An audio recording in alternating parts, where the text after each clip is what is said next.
You are now tuned into the sounds of Big Nate Sports Talk. It's on all the time, anytime.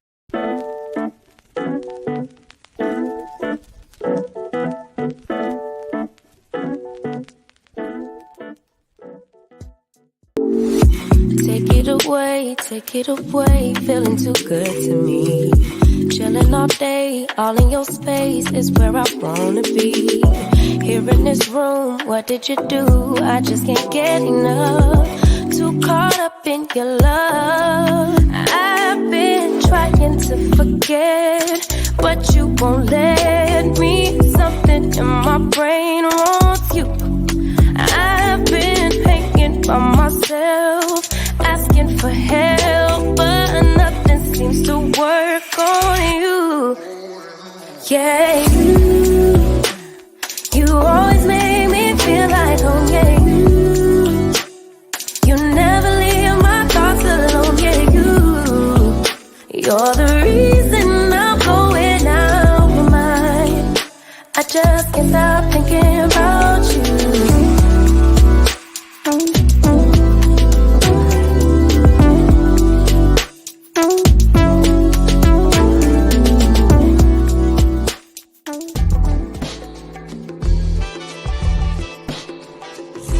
Tuned in to Big Nate Sports Talk, the show that is on all the time, anytime. And now, ladies and gentlemen, the next big thing, the latest up-and-coming sports journalist, your host, Nathan Snell.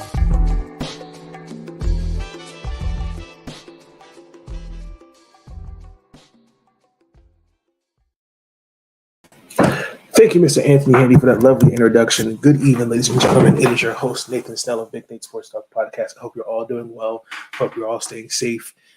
Happy Thursday. This is episode 9, season 15 of Big Nate Sports Talk Podcast. In this episode, we are previewing the 2023 season of the WNBA. We're less than 20 hours away from tip-off. Before we get into that, there's a few things I'd like to say up front. You should already have seen see episode 6, 7, and 8. Those should already have been uploaded. I apologize. We were finishing up our spring semester of school, and it's a great semester. Finished off strong.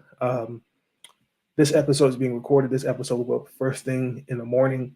I also have some content, some WNBA content that I still need to upload. Yesterday, as I'm recording this video, yesterday, the 17th and the 16th, the head coaches for all 12 teams had media availability. I'll have that upload on the YouTube channel. And also, just some wrapping up some post-practice practice availabilities. The Washington Mystics, I will record a separate video for the Keeping It 9450 Women's Basketball Podcast after this video. You can also check out MarylandSportsBlog.com, where I have two articles, a preview of the Washington Mystics season and a preview of the home opener against New York Liberty tomorrow evening, 7 p.m. There's a lot of great things that are happening. So excited. Before we get into that,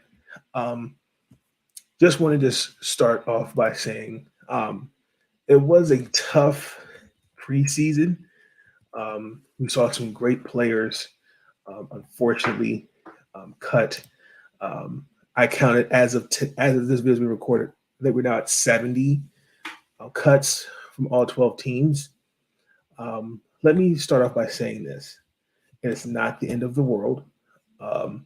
We've seen examples. Head coach last year, Cheryl Reeves, bringing back players on 7-day, 10-day contracts, hardship contracts. The Washington Mystics have done it. Everyone has done it. We had a bit of controversy yesterday. And one of my goals this year is to bring you guys being more objective and look at it from a perspective of, okay, I see what you're saying. You know, we're so quick to talk about expansion, and I'm all for it. I truly am all for expansion. But you have to understand what these cuts, when the ladies agreed to their 2020 CBA, That wasn't a topic of discussion. The commissioner said it. I didn't say that. The commissioner said that wasn't talked about. Their biggest thing was more money. Now, I believe they could opt out of this CBA in 2025 because it expires in 2027, but they can opt out as early as 2025. There are some things that they need working on. And one of them, I think, is roster expansion. I know they're all going to have their lists.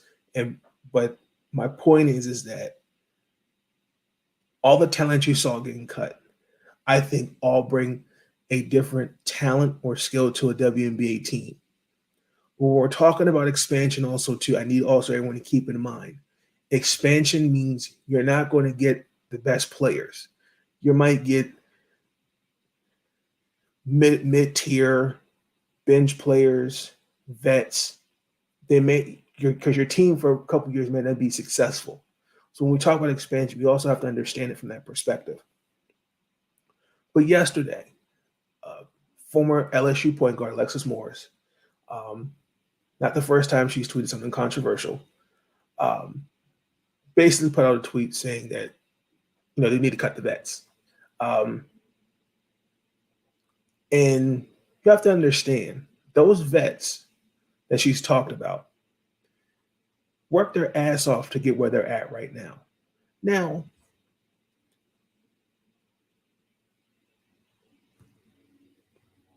you're coming into training camp. I understand she was drafted. 42% of this draft class, 2023's draft class, have made a WNBA roster. You had the former number 1 overall pick from 2 years ago. And just for the record, that draft just really was just disappointing. Was waived.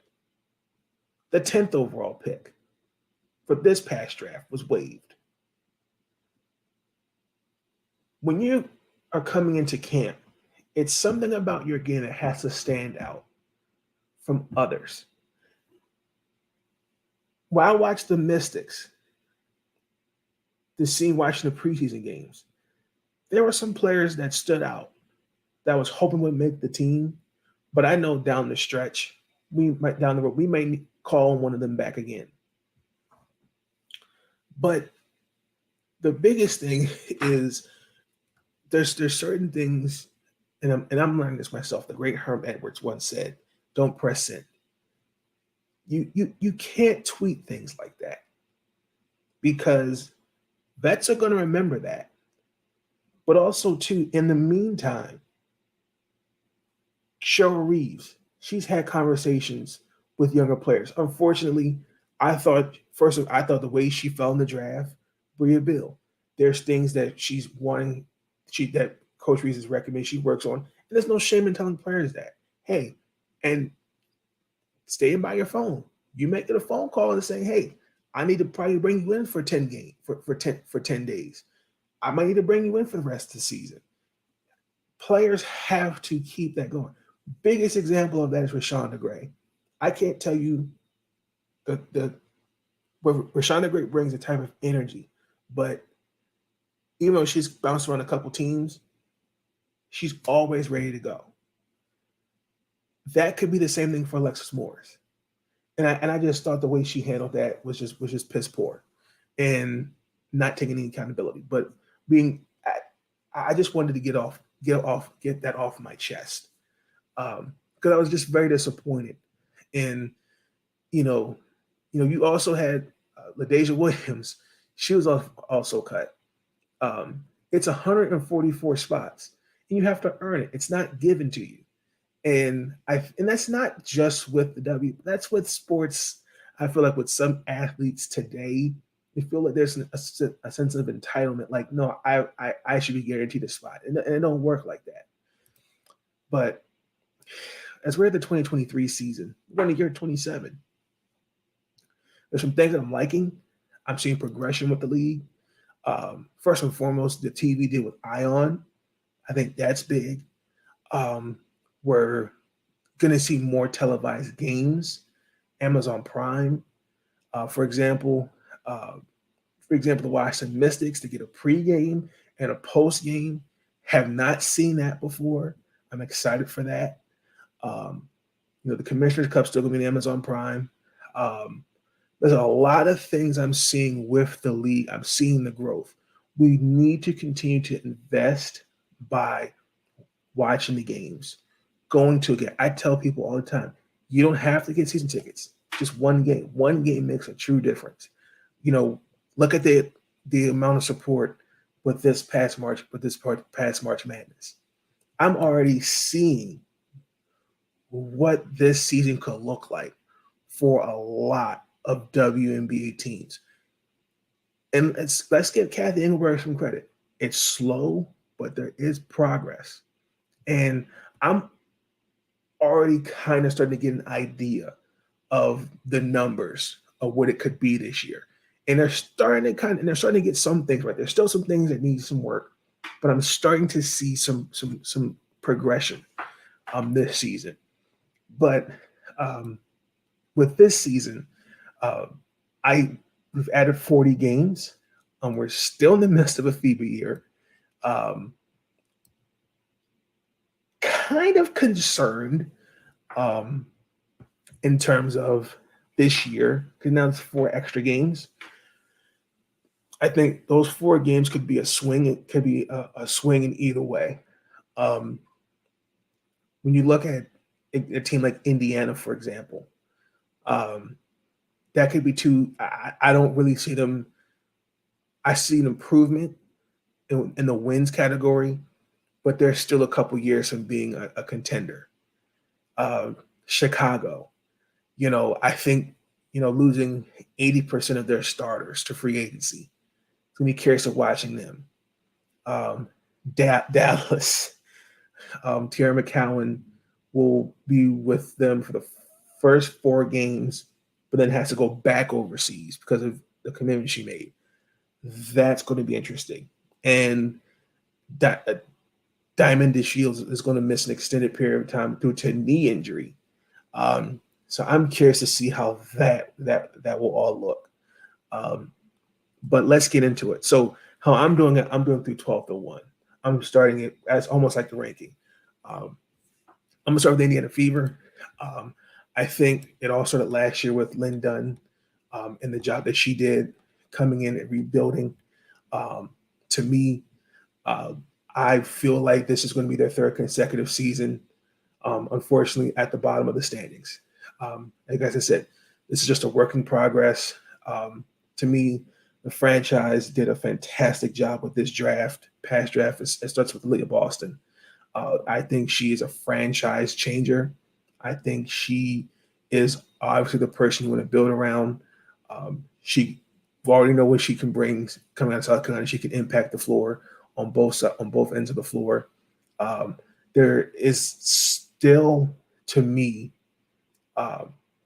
this group is still young that I think will all grow together. And for me, you got new head coach Christy Sides. Because last year, I don't think she should have been given the head coaching position in my opinion. Maureen Stanley and then Carlos Knox. You haven't made the playoffs since 2016. So I think for me, I see them winning 10 games. I'm not actually taking it back. I'm going to say they'll win 13. Leah Boston, to me, should be Rookie of the Year. I can even see her finishing in the top 15 scoring. Kelsey Mitchell will be back soon off her injury. You're bringing back Victoria Vivians. Erica Wheeler, I think, was a good free agent signing. Disappointed that Destiny Henderson got cut, but I think they're confident with the roster they have. But I don't expect much from Indiana. Chicago, my concern is how do you respond after the off season that you had? They lost to Connecticut in the semifinals. They lost both home games. This is, to me, I don't know what to even call this.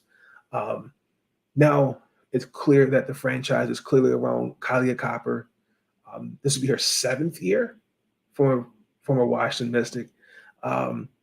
And I think it starts with you getting Elizabeth Williams, who, according to Coach Wade, is working her way back slowly. Isabel Harrison is nursing an injury. I'll get well soon. Rebecca Gardner, Vienna Evans, who I think should be in that starting lineup, in my personal opinion. Ruthie Herbert, congratulations on having a beautiful, healthy child. She's on maternity leave.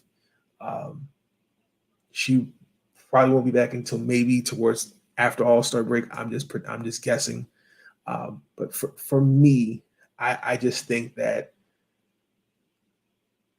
losing Candace Parker, Courtney Vandersloot, Allie Quigley's not playing this year, and Azraida Stevenson also departs from free agency.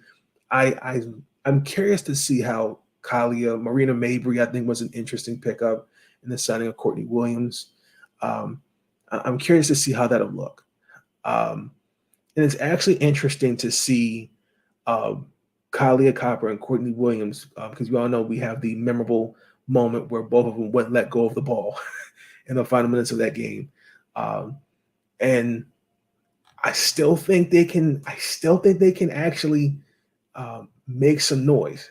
I do. I think they can surprise some people. But I think they're going to be a lower seed. I predict them to win 20 games. I'm not really so sure. I just see that for me personally. If you push me, I really, really think that it's all going to come down to just the lineups. That's just how I see it. I'm just not really knowing what Coach Wade is doing. And every time, and yesterday, and the video will be up on the page.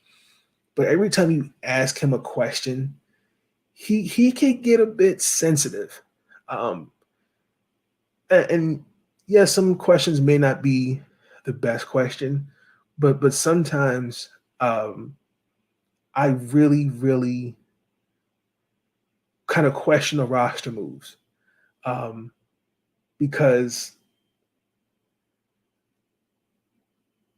you don't have any bigs, and somebody like a Kalani Brown, that Charlie would be good fits. But I'm curious to really kind of see what this Chicago team looks like, in my personal opinion. Number 10, the Jewel Lloyd era officially begins. We're now in the post-Sue Bird era. Brianna Stewart has left for free agency. I think this team will surprise some people, in my opinion. I think they can make the playoffs. I like some of the moves that they've done. It's clear that they're building around Jewel Lloyd. I like the drafting of Jordan Horston and some of the other moves. They're getting Mercedes Russell back. Hopefully that she'll have a healthy season because last year she missed most of the season due to a head medical condition. And I'm glad that she'll be back. You're getting back Simi Wickham, Ezzie McMagor, who I think will take, just like Bree Jones, I think will take that leap forward. I think they're going to be asking for her to really have a big step up. This is a team that lost to the Aces in the semifinals last year. I just think for me, it's going to come down to, can the talent around Jewel Lloyd in Seattle be successful? If it's not, where could they be? I still think it's going to be just interesting to see how they'll look now that Brandon Stewart and Sue Bird are not there. I predict them to actually win 18 of their 40 games. There's going to be some bruises there, but I don't expect them to make the playoffs. But I do see it being a start. I think they just need another piece, a true piece around to play alongside Jewel. But I think they have the foundation. I think Ezzie McMagor can be that piece, but I think they need another scorer. In my opinion, that's just me. Number 9, Minnesota. I'm still not really sold on them in terms of the moves that they've made. I like the drafting of Maryland Turpin, Diamond Miller. I think she's going to be a sleeper for Rookie of the Year. Um, I think the pickup of Tiffany Mitchell was big. That's my sleeper to win Most Improved Player of the Year. But this is not Nafisa Collier's team. The great city of fouls is retired, and this is I see her being ready. Um, I feel like you're going to see a different team. Diamond Miller, to me is just uh, a ball of energy. She is a forward but plays like a guard. Um, I think Diamond will bring um, a couple things. I think walking into a situation where there's going to be responsibilities of grabbing boards and playing defense. I'm going to be watching that very closely. But I, I know there's going to be some questions on the new leadership role, but I'm confident Nafisa will handle that just well. But the others, I'm really still hoping that Kayla McBride and I know AP Aerial Powers, she's going to come out, is going to go out there and bring the energy. But I expect them. I'm hoping that they have good years as well. But the Lynx,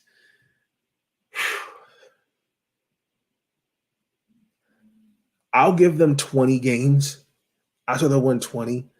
Um, but it's going to be interesting to kind of see how they mesh and how it all looks. I think their small ball lineup I think will be key in certain situations, but that's a sleeper to me.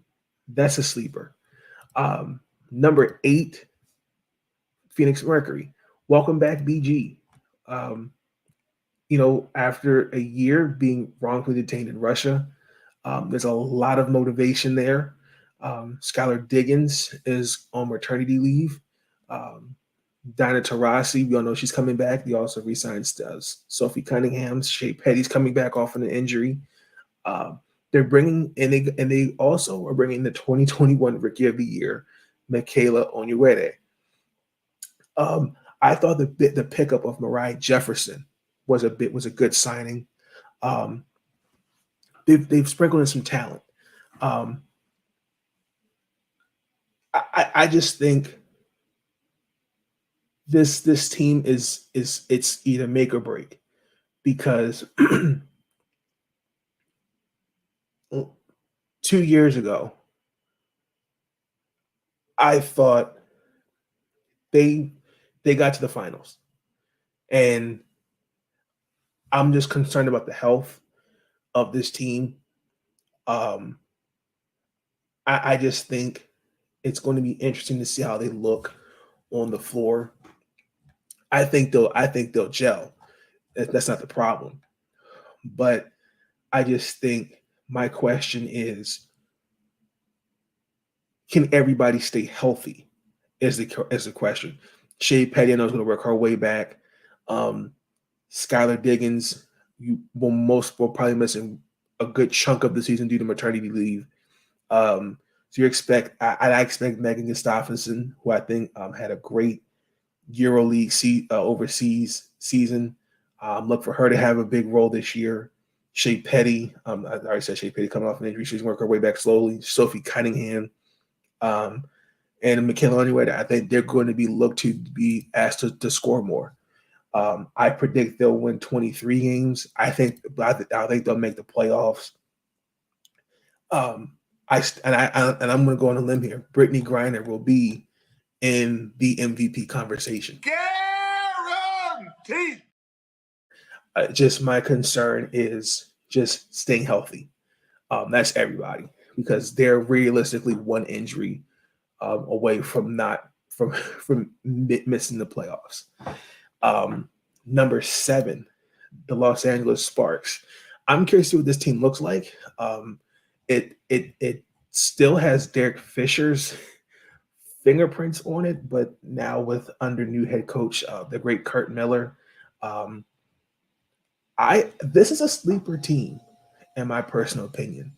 I think getting Asbury Stevens was a good pickup. The trade for De'Arica Hamby, we'll get a little bit into that when we talk about the Aces. For Amanda Zawi B, the drafting of Zaya Cook, who I think is a sleeper to also be Rookie of the Year. I'm also liking, you still have your core in Nneka Ogwumike. She's the focal point of this franchise. And to me, it's kind of like full circle. Kurt with Janae. It's kind of a full circle moment. I'm just curious to see how this team will look. Katie Lou Samuelson is also on maternity leave, and she will not be playing this year. Congratulations. I wish her nothing but a healthy and safe pregnancy. But this team, I think, has what it takes to make the playoffs.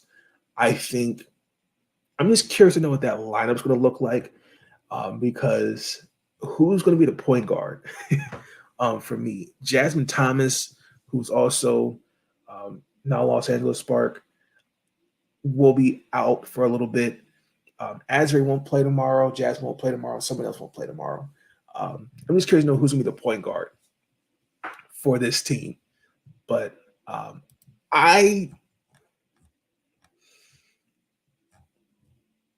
going to say they'll win 17 games. I got to see what it looks like on the court. I just think their shooting is going to be a problem for me. Yes, they've got some shooters. Zaya's a shooter. Lexi's a shooter. But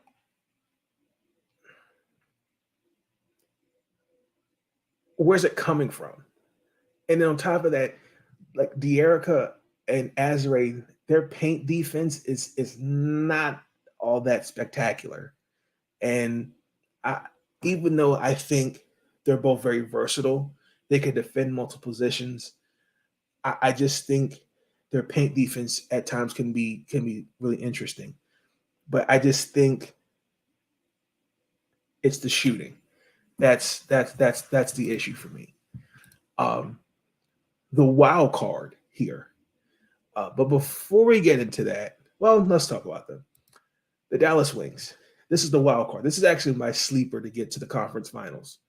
I might take some flack for this, but it's clear that you're building around Enrique Ngubawale. We made it. We said they needed to put some shooters and some depth around Diamond DeShields in.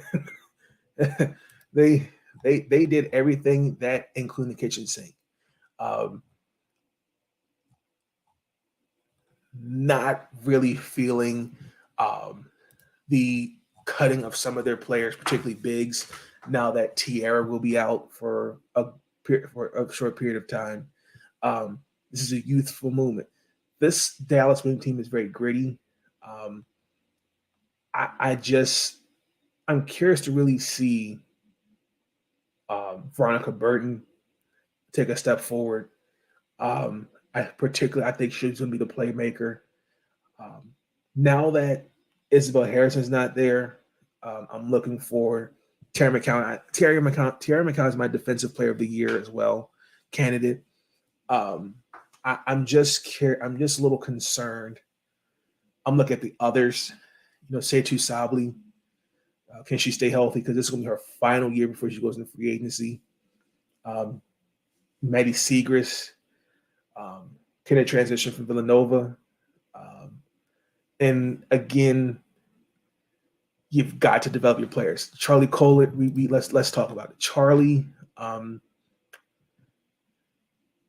that draft class, and not all, but it's really hard to really kind of redraft that class.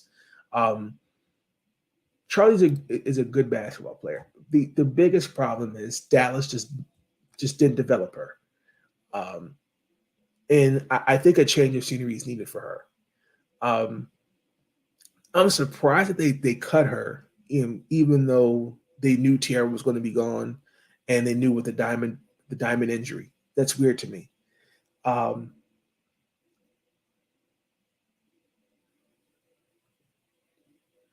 Kalani Brown, I still think should have made the team as well. I'm just really curious. Like they cut Ashley Jones. I'm just really, really curious to now know where Greg Bibbs' mindset is with this, because even though I think they have the firepower,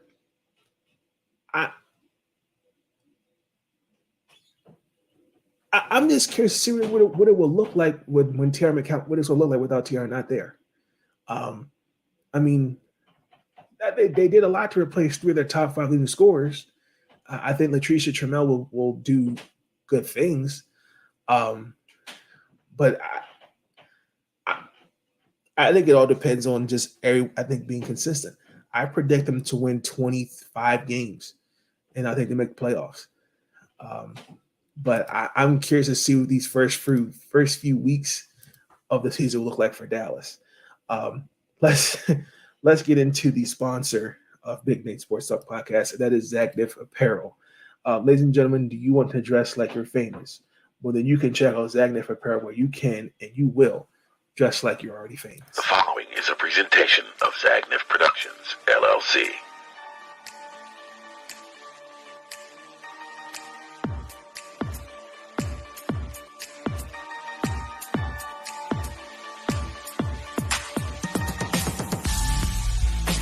Introducing Zagnif Apparel.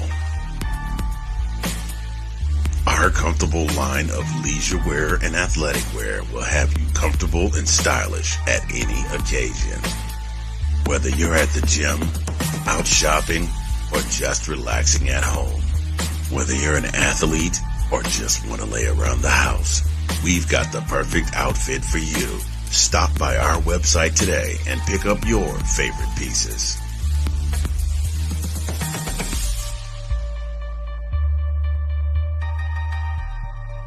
Zagnif Apparel. Dress like you're already famous. And you can most certainly do that with a nice 15% off using my code BIGNATE for Zagnif Apparel. You can, ladies and gentlemen, and you will dress like you're already famous. Thank you so much for Zagnif Apparel being a sponsor of Big Nate Sports Talk Podcast. Ladies and gentlemen, we'll be right back.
And we're back.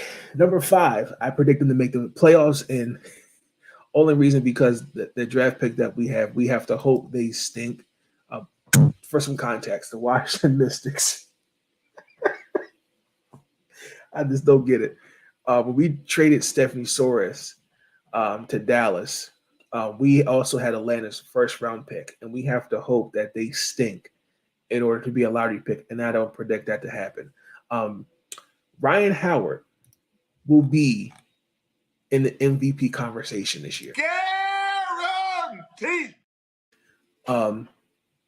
Nas Hillman will win Most Improved Player. Guaranteed. led by Tanisha Wright. Um, the Atlanta Dream, I'm really liking what they're doing. They have, ever since the year before they came in, we all know all about that. Um, they are heading in the right direction. Um, Renee Montgomery, let's start with her, start with her flowers. The culture in Atlanta is changing. They were one game away from making the playoffs at last year, 14-22. I thought the acquisition of Alicia Gray, I thought was fantastic. Bringing in Haley Jones last year, Ari McDonald last year, who I think will have a big year this year. I saw what she can be. Letitia and here this past draft back in April. That's a lot of young talent Atlanta has, and you still have Monique Billing. You've got A.D. Durr. This and also with Cheyenne Parker. I think that this team can surprise a lot of people. I predict them to finish as a 4th seed in the East, top 4 seed for the playoffs. I predict them to win 22 games. I don't think they're title ready yet, but they will make a playoffs. And I also forgot about Danielle Robinson, who I think will. It gives Atlanta another scoring option for me. But I think their defense already, to me, got a little bit better, especially with Alicia. Haley Jones, who I think will get better offensively. I'm curious to see how that'll look, her development. But I expect Atlanta to make the playoffs. I think that team has a lot to prove, and they're going to really surprise a lot of people. Number 4, the team that I cover, the Washington Mystics. Last year was the start of the reset. As Coach Mike Tebow, is no longer the head coach after 10 good seasons where he was the architect of rebuilding the culture, because when he came in that year, we were 5-21, if I remember correctly. And it's ironic, the 3 to C, he was the 4th overall pick, and he took Taylor Hill out of the Ohio State. And Taylor had some good years here in DC. But he delivered a championship. I was a little, it kind of throwing everybody off when he announced his retirement. But he's being moved now. He's now the GM, and now his son Eric is taking over as head coach. He is my sleeper to win Coach of the Year. Now, I'm not saying that biasly, but he will finish in the top 5 voted for Coach of the Year. Guaranteed.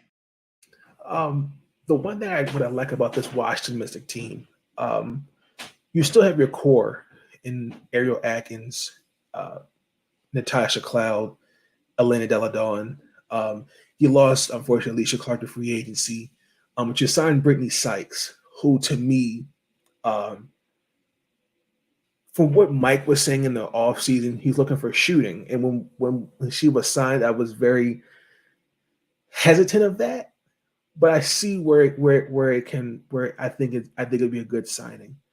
You're bringing back, I think, who's the vet, Tiana Hawkins of the team. You're bringing back, to me, I just think a brilliant basketball player in Chrissy Tolliver, coming back home again for a second tenor.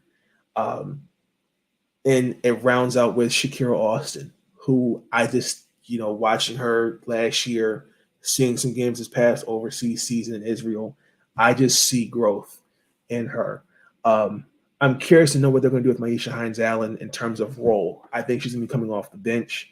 Shatori Walker Kimbrell, who I think is a sleeper to win six Women of the Year. I'm really curious to see what this team looks like. And also, too, can't forget about Amanda Zawi B. I like that pickup for the Washington Mystics. I do. I think she was a better upgrade from what Elizabeth Williams was. No disrespect, Elizabeth Williams is more of a defensive-minded center first.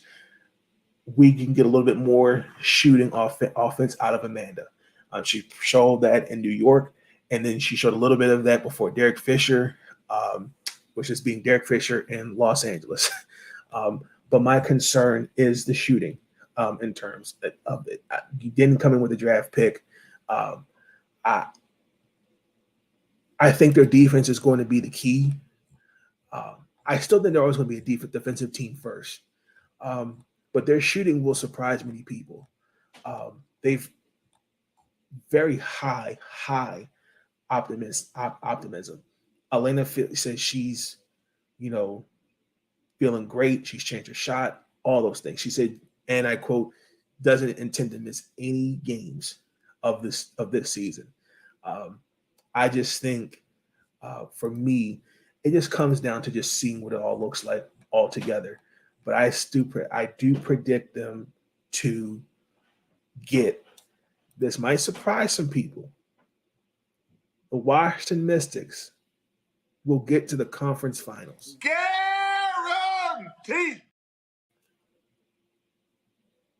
I see that. The only reason why, because we'll get into New York, but I just, from what I've seen and heard in the pressers, the confidence is just sky high to me. And when you have your young cornerstone, Shakira Austin, who I already know is going to take a leap in season 2, her potential and defensively is already sky high. Her offense, can already imagine what it's going to be like. But Eric is going to get a lot out of this team. I still would have liked to seen a draft pick here. But Mike already made it clear by next year and the year after, he hopes to interject some youth and that talent. And I can see that. So I'm not mad at it. Number 3, New York. We all know the super team. For me, they've Brianna Stewart, John Paul Jones. So we said it after last year. They needed to put some more around Sabrina and UNESCO. And they did that. They put a lot around Sabrina. And I'm just curious to see how it all looks. You bring in also Courtney Vandersloot. Still have Benijah Laney, Steffi Dolson. Unfortunately, Dee Dee Richards, Michaela Onyewer. Dee Dee Richards was cut, and Michaela Onyewer was traded. I'm just curious to see how this offense looks. Games are not won on paper. I got to see how it looks on the court. I'm just more kind of I just want to see how it all looks to me. I think they can make the playoffs. I think they will make the playoffs. They should. But I see some struggles in the beginning of the season. I really, really don't know what else I can really say other than out of 40 games, Coach Sandy Barnello, 40 games, is that offense is going to be something to contain. She has a bevy of options. I think the thing is also, too, I'm not quick to say they're going to get to the finals. I think they'll win 30 games, in my opinion. But games not won on paper. I got to see how it all looks like collectively. Because biggest thing is someone's going to take someone's going to sacrifice. There may be some games where Sabrina's taking maybe 15 shots. John Carlos may be taking 10 shots. Brandon's taking 19. I'm just saying the ball movement. I'm just curious to see how that offense is going to look. Defensively, I think they can definitely surprise some people. But offensively, I'm just curious to see how this team looks together. That's just my personal opinion. Number two, this is the team I predict will get to the WNBA Finals, the Connecticut Sun. Yes, the loss of John Paul Jones sucks, but I was a part of their media day, and that's on the YouTube channel. Check that out if you haven't already. They're motivated to get back there, and I think it starts with the engine, Alyssa Thomas. I think everybody is not everybody, but everyone's. I think there's some that are sleeping on this team. I don't think this is a rebuild. I think it was a retool. John Paul Jones, we all know she requested a trade out of Connecticut.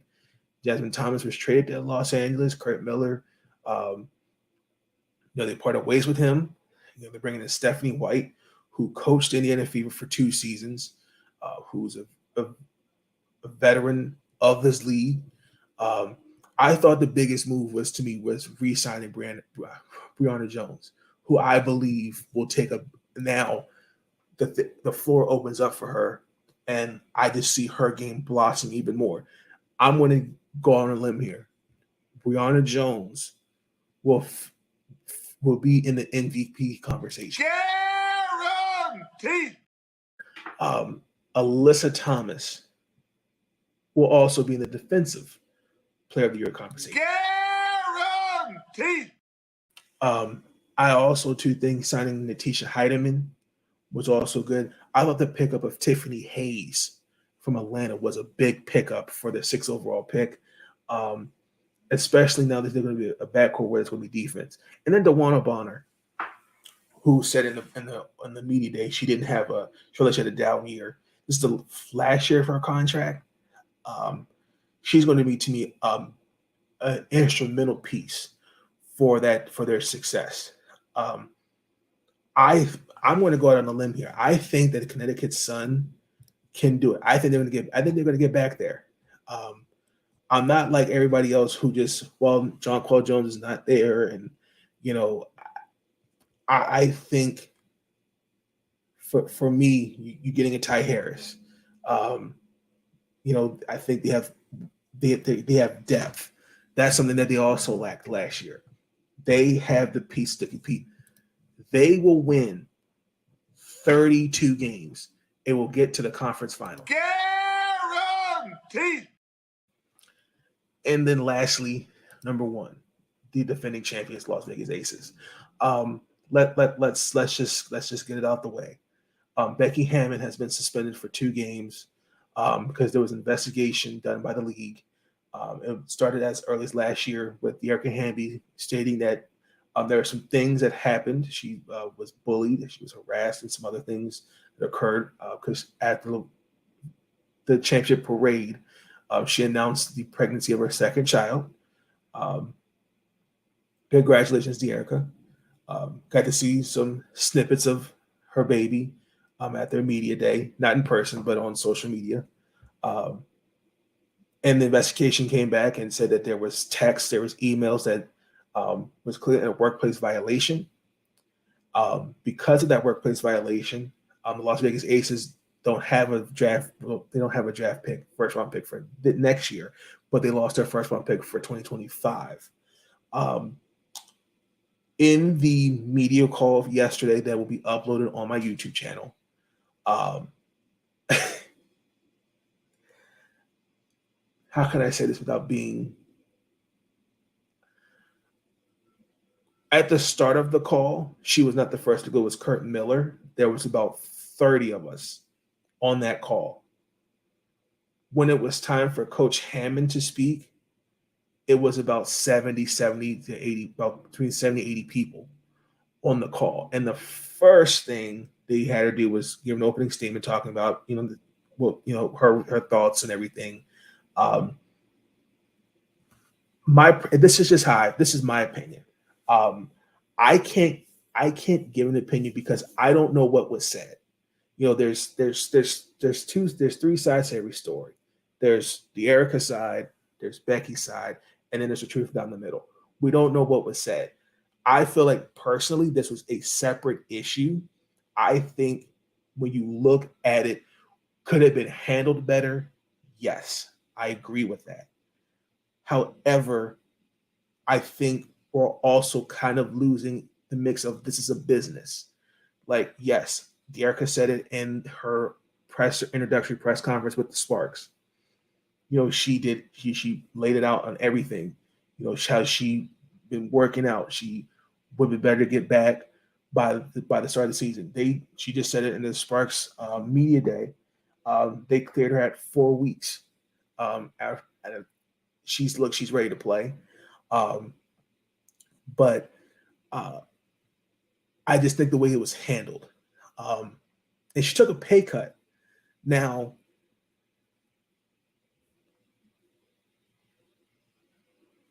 I just think the situation's a bit messy, and both sides are not happy. Like Vegas wasn't happy with it, and then she kind of gave the place association gave her their statement.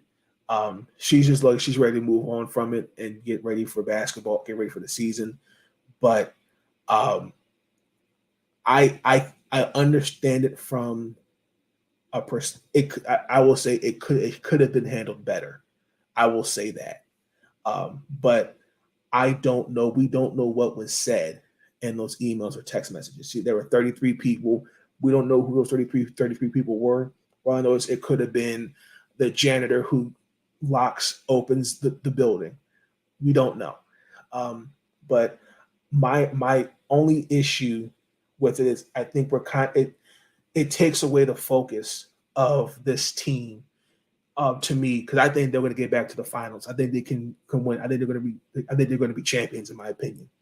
I think the acquisition of Candace Parker, and I feel so. It's been an interesting introduction for her, because her introductory press conference when this all came out, like the first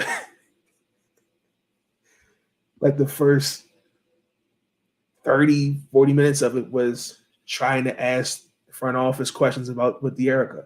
And we didn't get a lot of questions with Candace. But for me, I look at it like this. It starts with your reigning MVP, A'ja Wilson, now who's the face of the league. They still have the same core. The pickup of Alicia Clark was big. A 3-and-D player. I already know what her role is going to be. The biggest thing also too with Vegas either was depth. We got a little bit more shooting, and I expected that. However, I think they can win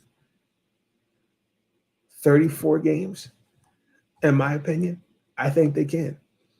I mean, you still have Kia Stokes, Raquana Williams, Jackie Young, all of them.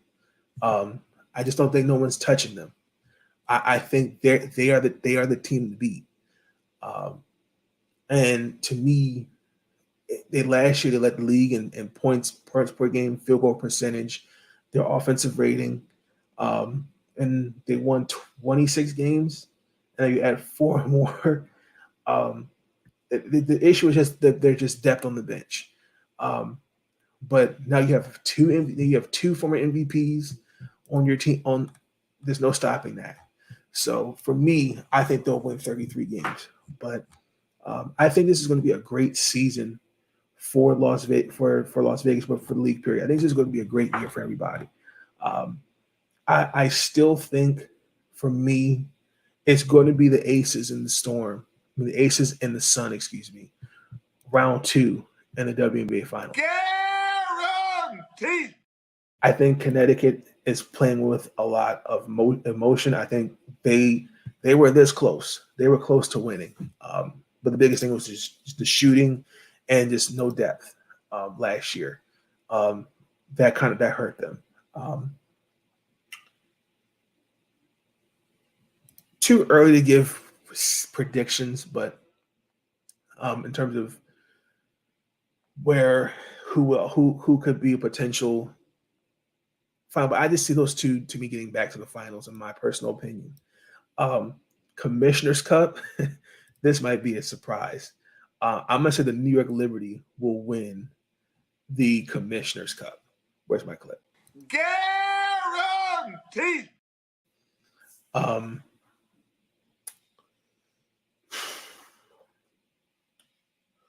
the first week, this tip-off week, we will have a challenge. There will be more than 5 challenges. Guaranteed.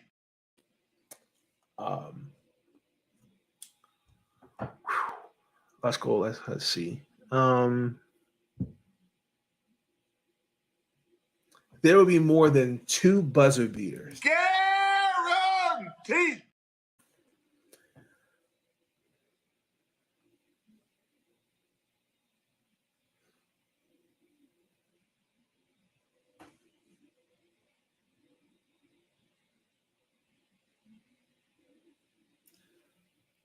The Washington Mystics sweep the New York Liberty in the regular season. Guaranteed. That's just a personal guarantee. But yeah, let's just get into the final thought of this episode.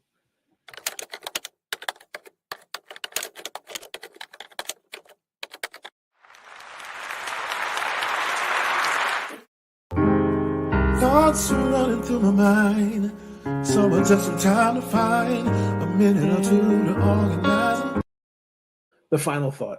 I wish each and every one of these teams a safe and healthy season. I know we're already seeing some injuries on the board already. 40 games. I'm super stoked for this season. I can't wait. I can't wait to just get all the WNBA content out for you guys. Thank you so much for the support you've given me in this channel. Again, this all started around March, April, maybe 3 years ago. It just started with a laptop, some headphones, and recording away, and to see where it's at now. You know, writing for a WNBA team, writing for a college basketball team, doing a podcast, just networking with many great journalists, and also being part of a very great football community. Shout out to Sean Spencer, who was the architect of that. And also too, it just starts. I gotta shout out my peoples: Cameron, Elliot, Marcus, the GOATs. And again, it just starts with support as well, and just not being afraid to chase your dream, and also to just doing what makes you feel happy. This is a passion. Find your passion. Do what makes you feel happy. And with that being said, ladies and gentlemen, thank you so much for tuning in to Big Nate Sports Talk podcast. Please like, comment, and subscribe. Enjoy the rest of your evening. It's game time, y'all. But they don't know, they don't know, they don't know. Nobody knows but us how we roll, how we roll.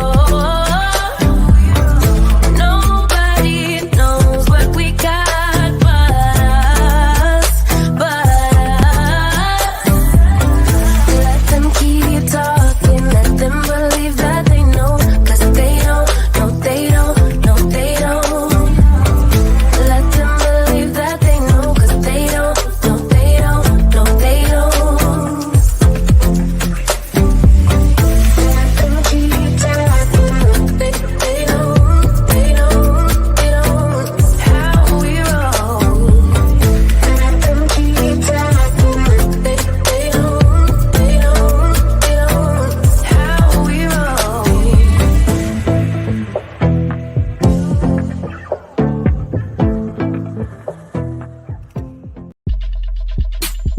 Thank you for tuning in to Big Nate Sports Talk. If you enjoyed that episode, be sure to like, subscribe, and share the next big thing, the next up-and-coming sports journalist, Big Nate Sports Talk. It's on all the time,